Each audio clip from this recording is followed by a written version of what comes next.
quanto vale o paciente conseguir ir ao mercado, pegar uma sacola, o paciente conseguir estender uma roupa.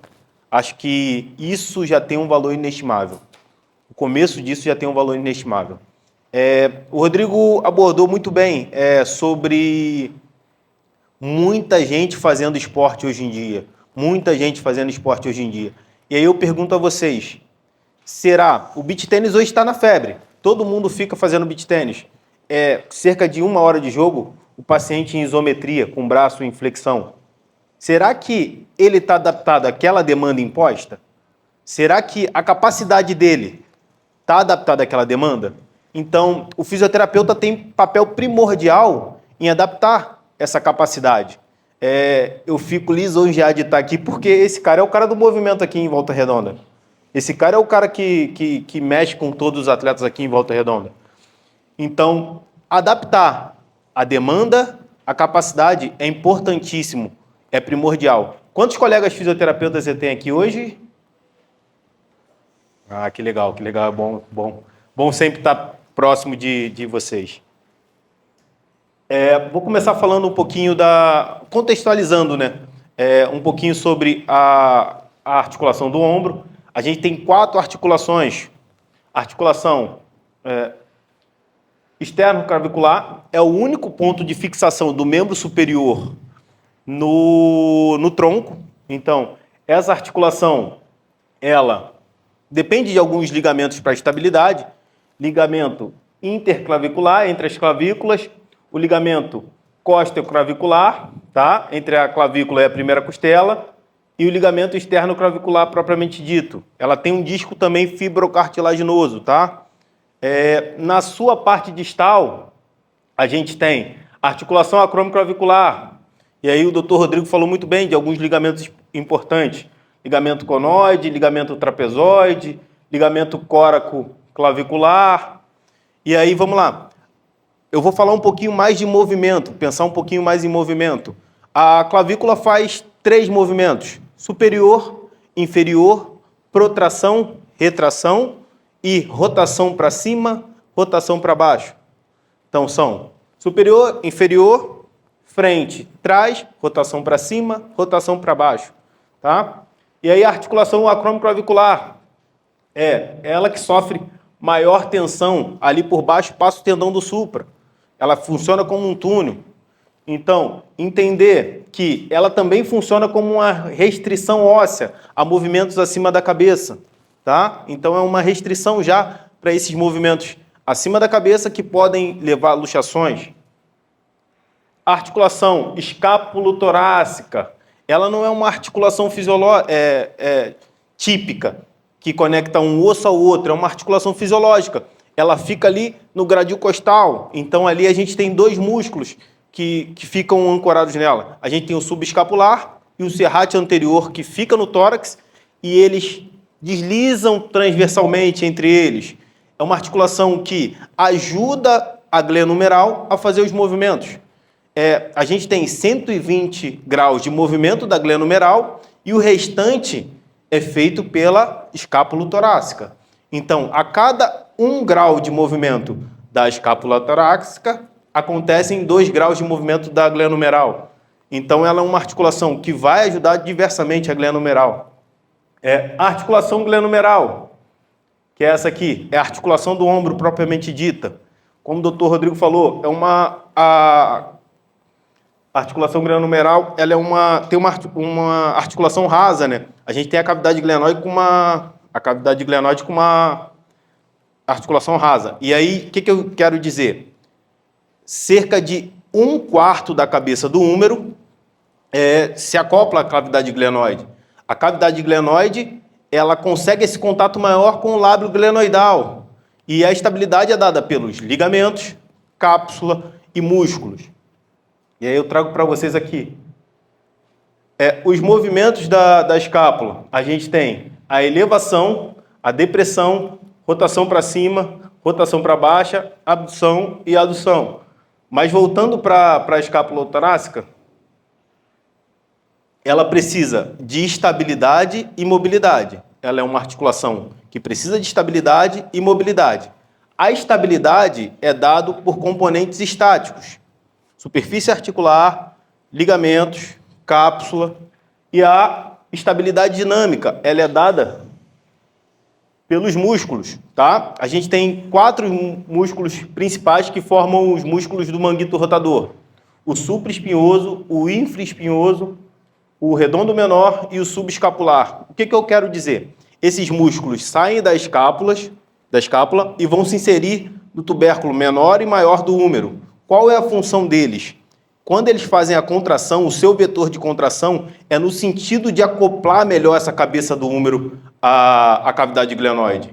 Então, o lábio glenoidal, os músculos, a cápsula, tudo isso é no sentido de acoplar melhor a cabeça do húmero à cavidade glenoide.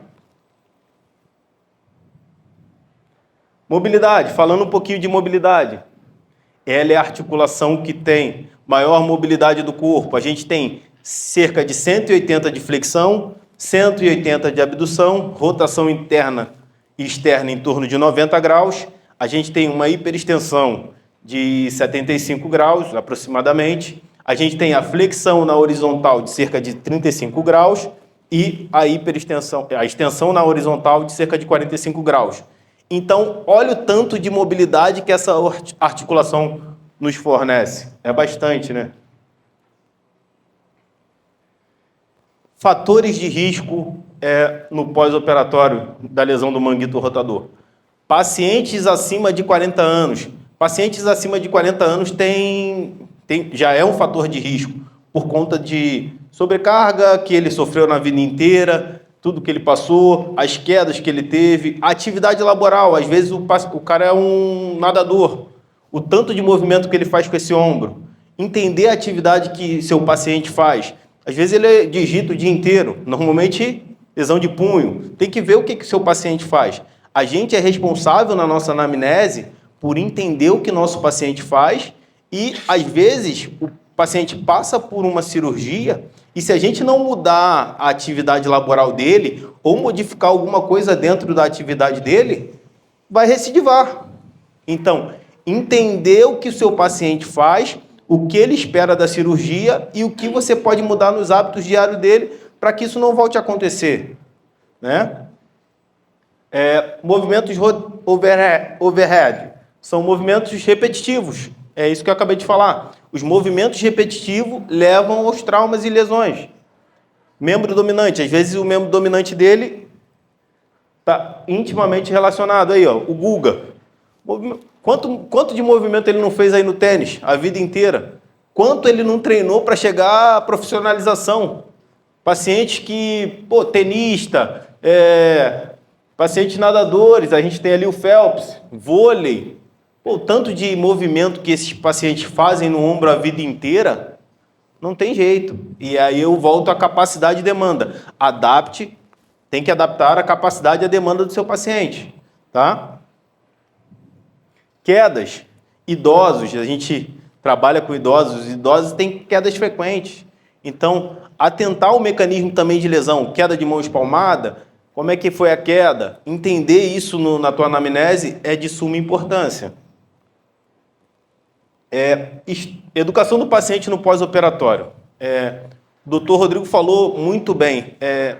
Se o teu paciente não é responsivo, se o paciente acha que só vai fazer a cirurgia e acabou, é um paciente que não vai responder bem à cirurgia, porque tem todo um contexto, ele vai passar por diversas fases nesse contexto.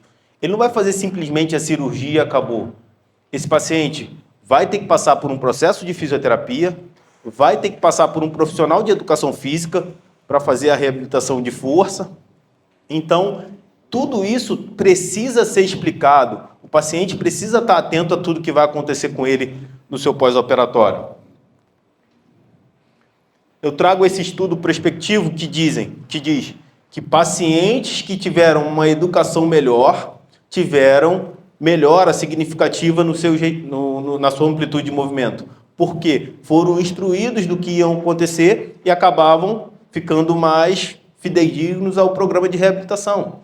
Então, a educação desse paciente é fundamental, tá? Os pacientes vão apresentar no pós-operatório dor, rigidez, atrofia, a maioria, uma pequena parte, na verdade, se você não tratar, acaba desenvolvendo a capsulite adesiva. Fatores de risco para capsulite: diabetes mellitus. Então, se o seu paciente, na tua anamnese, tem diabetes ou algum problema de tireoide, já é um paciente que você tem que olhar com um olhar mais carinhoso, porque ele pode vir a desenvolver a capsulite. E isso é tudo que a gente não quer, né? Que o ombro congele e esse paciente não consiga fazer os movimentos e sentir dor, tá? Início da mobilização precoce. Cara, o médico falou e falou perfeitamente. O contato com o médico, entender como foi o pós-operatório, como é que foi a cirurgia, entender o que esse médico fez na cirurgia, entender o que ele te libera para fazer no pós-operatório, o que você já pode realizar com esse paciente. Esse paciente não pode ficar 6 semanas de tipóia e não ter feito uma fisioterapia, pelo menos para analgesia. Tem outras articulações que estão ali, articulação de punho, de cotovelo, ele não vai mexer nada. Ontem eu fui na casa de uma paciente que fez uma cirurgia de punho. A paciente estava aqui, ó, assim, rígida, ombro rígido, cotovelo rígido. Eu falei, mas sua cirurgia foi de ombro? Ela, não. Falei, e por que você está assim? Falou, ó, fiquei muito tempo com gesso. E o médico não dá instrução, tem médico que não dá instrução. Eu fico feliz quando eu vejo um médico igual que estava aqui, que deu instrução, falou, faz fisioterapia em casa, fisioterapia caseira. Só que ele não falou para ela o que ela tinha que fazer nem na caseira. Então ele não instruiu nada, entendeu? Quanto mais contato a gente tiver com o médico e proximidade com o médico, não é para mim, não é para você, é sucesso para o seu paciente, para o cliente, sucesso para quem está lá na frente, no pico do negócio, que a gente estudou 5 anos, a gente estuda esse tempo todo para trazer o melhor para o nosso paciente. Então, se o melhor é a gente conversar e estar próximo, tem que ser feito o melhor, né? Alguns desses pacientes acabam catastrofização da dor, acabam gerando uma catastrofização da dor por conta de quê? Eles acham que não vão conseguir mais mexer esse ombro, não vão conseguir mais mobilizar esse ombro. Eu fiz uma lesão de colateral medial quando eu era mais novo, quando eu jogava. Fiquei 4 meses de gesso. Eu não tinha conhecimento nenhum. O médico não me falou. Olha, vamos lá. Você vai voltar a mexer esse joelho. Você vai conseguir fazer as suas atividades. Tem pacientes que vocês vão pegar que não tem conhecimento, gente. Não tem conhecimento nenhum. Se você não sentar com o seu paciente na primeira consulta, explicar tudo o que vai acontecer, que esse paciente vai voltar a mobilizar esse ombro, vai voltar a mexer esse ombro nas amplitudes desejadas, ele vai conseguir fazer as atividades diárias de novo, ele vai conseguir fazer o esporte que ele praticava. Então, mais importante na primeira consulta é você conversar com o seu paciente, dizer para ele sobre o prognóstico. O que espera, o que você espera, o que o médico espera. Então, a importância está aí, tá? Após o procedimento cirúrgico, não acabou. Não acabou. Ele vai passar por fisioterapia, vai passar por reabilitação com um educador físico, tá? Nossos objetivos, os objetivos nossos no pós-operatório: reduzir dor, reduzir edema, recuperar a amplitude, prevenir as aderências capsulares e recuperar força. Eu botei em vermelho essas duas aqui, que é o que se trata o tema hoje. Recuperar a amplitude e prevenir as aderências. É lógico que isso em contato com o médico para saber o que você pode fazer com aquele paciente, mas eu já de antemão digo, articulações que estão preservadas precisam de movimento. E mexer em articulações preservadas ajuda no movimento daquela articulação. Vamos lá, às vezes o paciente fez uma lesão de cápsula. Pô, vamos lá, vamos mexer na escápula. A escápula não ajuda no movimento de flexão? Vamos mexer em outras articulações. Não deixe esse paciente 6 semanas simplesmente parado. Que ele faça analgesia, que ele reduza edema. Quando ele chegar com 6 semanas, ele já vai chegar muito melhor do que se ele não tivesse feito nada. Ele não precisa ficar em casa 6 semanas sem fisioterapia. Ele pode estar na fisioterapia. Ele precisa mexer dedo, punho. Ele fez uma cirurgia de ombro. Entendeu? Vamos lá. Bota esse cara na bike, membro inferior. Estudos acreditam que o exercício libera opioides endógenos. Por que ele não está fazendo? Com o atleta a gente faz assim. O atleta lesionou o punho, ele está correndo. O atleta lesionou o ombro, ele pode mexer pé, pode fazer extensora, flexora. Então, deixar esse paciente sedentário não é o caminho. A gente sabe que o caminho é exercício, né?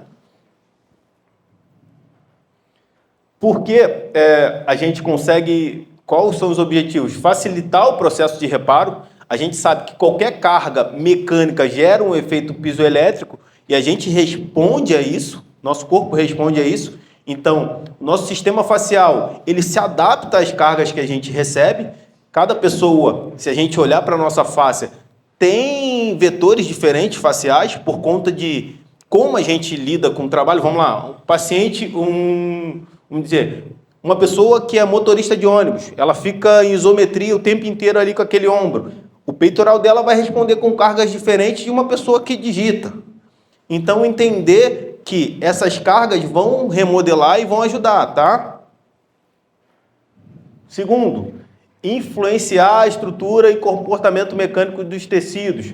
E terceiro, afetar a dinâmica dos fluidos. A gente sabe que a mobilização, ela reduz a viscosidade do líquido sinovial. Então, mobilizar essa articulação minimamente que seja, isso vai estimular a redução dessa viscosidade e, consequentemente, a gente consegue maiores amplitudes de movimento. De repente, conversar com o médico e esses pacientes na hidroterapia, calor, isso ajuda a mobilizar. Então, você tem que pensar um pouquinho fora da caixa, né? A gente tem diversas técnicas dentro da fisioterapia que podem ajudar nessa mobilização. Uma delas é a técnica de Maitland. A gente tem as mobilizações grau 1, grau 2, grau 3 e grau 4 e grau 5, que são os trushes. Então, a grau 1 acontece no início da amplitude de movimento. Vamos dizer que esse paciente tenha 90 de abdução. Ela vai acontecer no início da amplitude de movimento, a mobilização grau 1, e ela abre as comportas medulares. A grau 2, ela acontece no meio da amplitude de movimento. E além dela abrir essas comportas medulares, ela ativa o sistema venoso e linfático. A grau 3, ela já começa a mexer no tecido fibrótico, tá? E a grau 4, ela estimula a quebra desse tecido fibrótico, tá? Então, entender quais mobilizações você vai usar com esse seu paciente. Isso é apenas uma técnica, a gente tem outras, Mulligan, a musculoenergia, FNP. Então, o terapeuta, o fisioterapeuta, tem que entender qual recurso ele vai usar em qual momento. Isso aí fica muito à vontade, de acordo com a sua expertise, de acordo com a literatura traz. Então, entender qual ferramenta é melhor para aquele caso. A gente tem nisso a individualidade biológica. Cada paciente vai responder melhor a uma técnica. Então, tá? Importante também falar um pouquinho disso. Eu trago aqui um estudo, síndrome do manguito rotador e reabilitação. Eles trazem que a fisioterapia progredida na forma de fase se mostrou eficaz no ganho de amplitude e de força dos pacientes que tiveram um reparo aberto do manguito. Então, eficaz, vamos lá, mobilizar esse paciente, é importante, tá?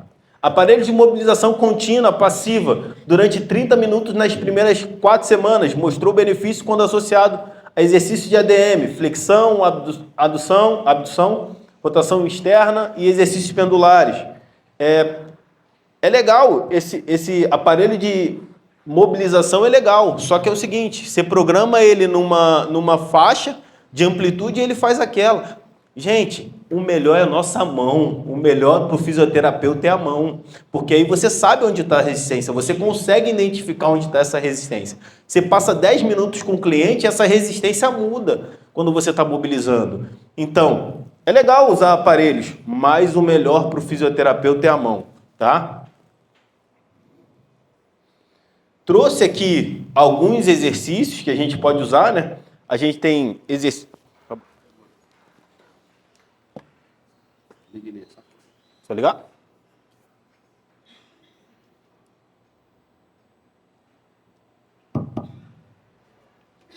Exercícios pendulares, exercícios de retração e elevação escapular, exercícios para ganho de flexão, o paciente mesmo fazendo. A gente tem exercício também para ganho de flexão com flexão de tronco, exercício para ganho de rotação externa, exercício para ganho de flexão, dedilhando, subindo, tá? Na parede. Essa aí já é com o cotovelo, subindo na parede. Ganho também de flexão, de ombro. Ganho de rotação interna, você pode fazer tanto para rotação interna, para rotação externa. Ganho também de rotação externa.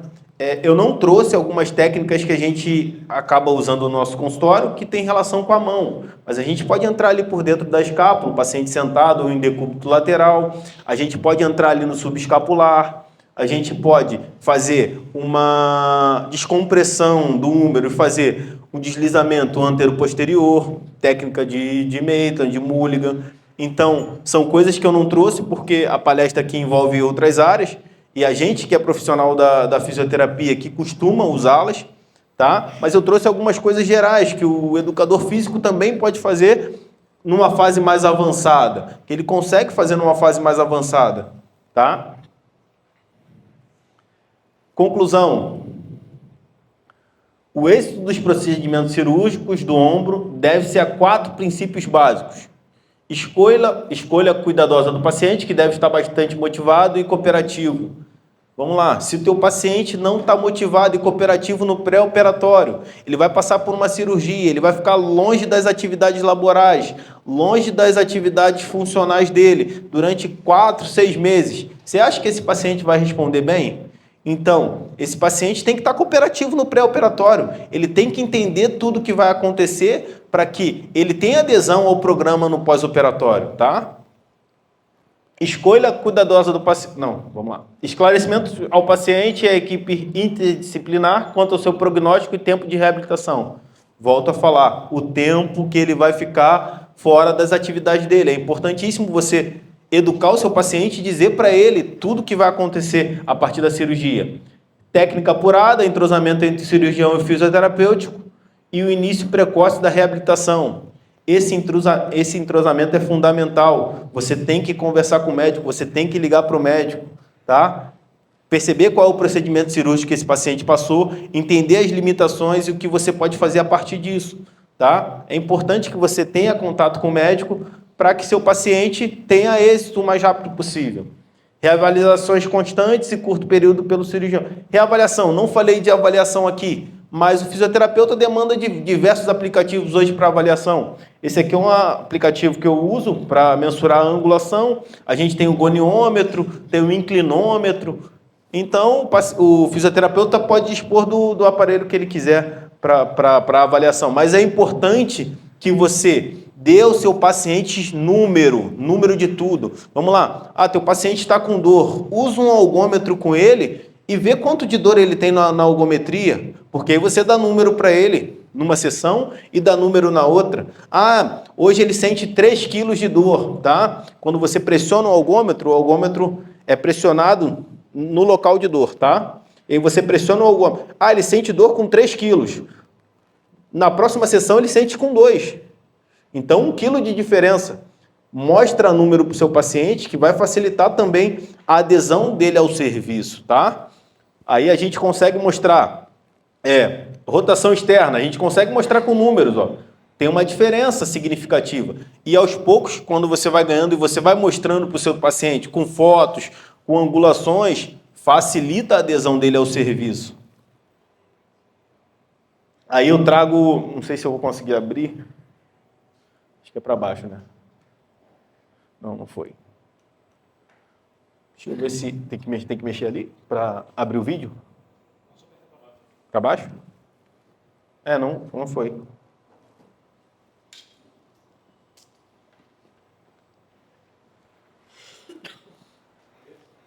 Esse vídeo.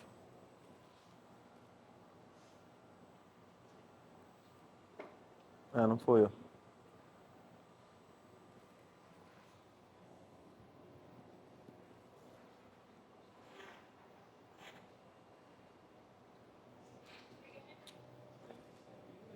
É vídeo.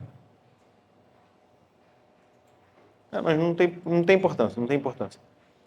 Aqui eu trago um vídeo de um paciente meu, fez uma lesão acromioclavicular, estava descendo a escada pós-operatório, tá? Isso antes dele me procurar, ele faz uma queda, onde ele faz uma abdução com uma flexão exacerbada no pós-operatório, então quase que ele perdeu a cirurgia. Graças a Deus ele não perdeu, ele foi parar no hospital, muita dor, tramal, fizeram os analgésicos, o que era de acordo. E aí é um paciente de... A gente tem a gente vai encontrar dois tipos de pacientes, tá? Os pacientes que não lidam muito bem com a cirurgia e têm dificuldade na adesão, e os pacientes que querem evoluir muito rápido. Esse é um paciente de motocross, então ele já teve diversas fraturas, já aconteceu várias coisas com ele. Então, um paciente que o tempo todo procura acelerar o processo, e a gente tem que saber lidar com os dois, porque esse é o paciente que a gente tem que frear um pouquinho. Também não é assim, não é tão rápido. O médico não liberou. Antes do médico liberar, ele estava andando de moto, dentro do trabalho dele. Então, tentar frear um pouquinho esses pacientes e acelerar um pouquinho os outros que não querem fazer movimento, é difícil. E a gente acaba lidando um pouquinho com isso, porque a gente está mais próximo nessa reabilitação, né? E aí, eu trago aqui na outra imagem, recentemente, tem uma semana, ele me mandou uma foto, foi vice-campeão no circuito de motocross. Acho que aí está a nossa felicidade. Devolver função, devolver o que esse paciente espera do dia a dia dele, da vida dele normal, né? Ou mais próximo do normal possível, tá? Fisioterapia, movimento, amor, superação, essa é a nossa essência, tá? Queria agradecer vocês, dizer que foi uma honra estar aqui com vocês. Se alguém tiver alguma dúvida, quiser falar alguma coisa ou trazer alguma coisa, seria muito legal também a gente ter uma troca, tá? E desde já agradeço. Muito obrigado.